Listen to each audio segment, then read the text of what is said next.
విశాఖ నగరంలోని RK beach రోడ్లో ఉదయం 6:50 ప్రాంతంలో ఇసుక లారీ బీభత్సం సృష్టించింది. నోవాటెల్ హోటల్ ఎదురుగా ఉన్న చిల్డ్రన్స్ పార్క్లోకి ఇసుక లారీ దూసుకుపోయింది. ఈ సమయంలో అక్కడ వాకర్స్ ఎవరూ లేకపోవడంతో పెను ప్రమాదం తప్పింది. ఈ ప్రమాదంలో లారీ డ్రైవర్, క్లీనర్లు మరొకరు గాయాల పాలయ్యారు. దీనిపై మరింత సమాచారం మా ఉత్తరాంధ్ర ఇన్ఛార్జ్ దుర్గా ప్రసాద్ అందిస్తారు.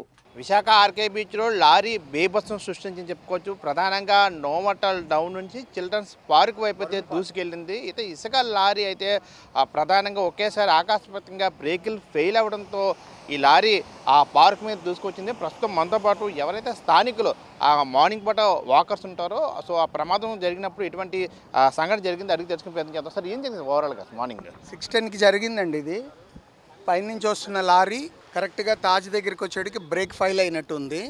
సో అది రావడం ఆ స్పీడ్కి ఒక 4 శాండ్ బాస్కెట్లు ఉన్నాయి, ఒక వాలు, తర్వాత ఇంకో వాలు, 2 వాల్స్ కొట్టుకొని ఈ లోపలికి ఇలాగ వచ్చిందంటే ఇది చాలా డేంజర్. మన అదృష్టం ఏంటంటే అప్పుడు ఎవరు లేరు, అందువల్ల ప్రాణ నష్టం అయితే పెద్ద జరగలేదు. చాలా పెద్ద సౌండ్ వచ్చింది. ఇది ఇప్పుడు కాదండి, గత మూడు ట్రిప్పులుగా జరుగుతుంది. ఒక 3 years బ్యాక్ ఒకసారి జరిగింది, దాని ముందు 2 years బ్యాక్ ఒకసారి జరిగింది. ఇది బహుశా పొలిటికల్ ప్రెషర్ అవ్వచ్చు, లేకపోతే వీళ్ళ బిజినెస్ పీపుల్ యొక్క ప్రెషర్ అవ్వచ్చు, ఈ హోటల్స్ వాళ్ళది. ఏదైనా ఇక్కడ ఆపదాము అని బ్యారికేడ్స్ పెట్టినా కూడా ఆపనీయకుండా తీర్చేస్తున్నారు. అలా తీర్చకుండా కంట్రోల్ చేసుకోగలగాలి.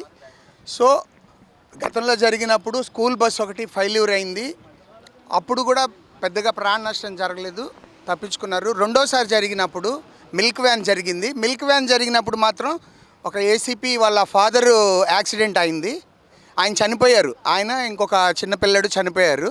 ఇది మూడోసారి. కానీ మొత్తం మీద దీన్ని ఆపడానికి మాత్రం ప్రయత్నాలు చేయట్లేదు. ఇది జరిగినప్పుడు ఏదో 4 రోజులు అలాగా ఆపుతున్నారు, బ్యారికేడ్స్ పెడుతున్నారు, ట్రాఫిక్ కంట్రోల్ చేస్తున్నారు, మళ్ళీ మామూలే యథావిధిగా జరుగుతూ ఉన్నాయి. దీన్ని ఆపాలి అని అంటే స్పీడ్ బ్రేకర్లా లేకపోతే ఐరన్ రాడ్ ఆర్చ్లో పెట్టుకొని చేసుకుంటే వీలవుతుందని నేను అనుకుంటున్నాను. మీరు చెప్పండి, ఏదైతే వరుస ప్రమాదాలు గతంలో 2 సార్లు జరిగింది, ఈరోజు ఇంత భారీ స్థాయిలో ప్రమాదం జరిగింది అంటే మార్నింగ్ మీరు వాకర్స్ రెగ్యులర్గా వస్తుంటారు కదా, ఆ టైంలో ఏం జరిగింది, మీరు ఎలా చూసారు? నేను ఎగ్జాక్ట్గా చూడలేదండి. నేను అటైపు వాకింగ్ చేస్తున్నాను, శబ్దం వినబడింది, దాని తర్వాత ఇక్కడికి వచ్చి ఇది చూశాను. యాక్చువల్గా ఇది చాలా లక్కీ, ఎవరికైనా ఏదైనా అవ్వచ్చు, ఇక్కడ చాలా లక్కీగా అవ్వలేదు ఎవరికి. ఇంత పెద్ద హెవీ వెహికల్ ఆ డౌన్లో రాకూడదు అసలు.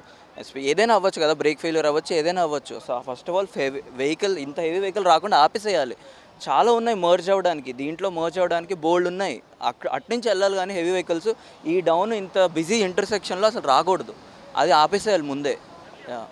రైట్, చూస్తున్నాం కదా, ఏదైతే మార్నింగ్ వాకర్స్ కూడా భారీగా ఈ నోవాటెల్ ఏరియాలో ఆర్కే బీచ్ నుంచి రావచ్చు లేకపోతే వైఎంసీ వరకు భారీగా వాకర్స్ రావడం జరుగుతుంది. కానీ ఎర్లీ మార్నింగ్ ఈ ప్రమాదం చోటు చేసుకోవడంతో ఒకంత భారీ ప్రమాదాన్ని మనం తప్పిందని చెప్పుకోవచ్చు. అయితే ఈ యాక్సిడెంట్లో ఆ డ్రైవర్ క్లీనర్తో పాటు మరొకరికి తీవ్ర గాయాలని చెప్పి ప్రాథమిక అంచనా రావడం జరిగింది. అయితే బ్రేకులు ప్రధానంగా ఆ బ్రేకులు ఫెయిల్ అవ్వడంతోనే ఈ యాక్సిడెంట్కి ప్రధాన కారణంగా కూడా పోలీసులు ప్రాథమికంగా అంచనా వేయడం జరిగింది. మరోవైపు కూడా పోలీసులు ఆ కేసు దర్యాప్తు చేస్తున్నారు. అయితే వరుస ఇట్లాంటి ప్రమాదాలు జరగడంతో ఒకంత విశాఖ వాసులు ఆందోళన గురవుతున్న పరిస్థితి కనిపిస్తుంది. గతంలోనే 2 మార్లు ఇటువంటి భారీగా యాక్సిడెంట్ జరిగింది. ఈ చిల్డ్రన్స్ పార్క్ డైరెక్ట్గా నోవాటెల్ డౌన్ నుంచి చూసుకురావడంతో అప్పట్లో కూడా 2 సార్లు భారీగా ప్రమాదం జరిగింది. ఇప్పుడు మరొకసారి ఇట్లాంటి వరుస సంఘటన జరుగుతూ విశాఖ వాసులు ఆందోళన వ్యక్తం చేస్తున్నారు. ఎందుకంటే ఈ చిల్డ్రన్ పార్క్ కాబట్టి ఎక్కువగా పిల్లలు ఆడుకునే ప్రాంతం, నేరుగా ఇట్లాంటి వెహికల్స్, హెవీ వెహికల్స్ రావడంతో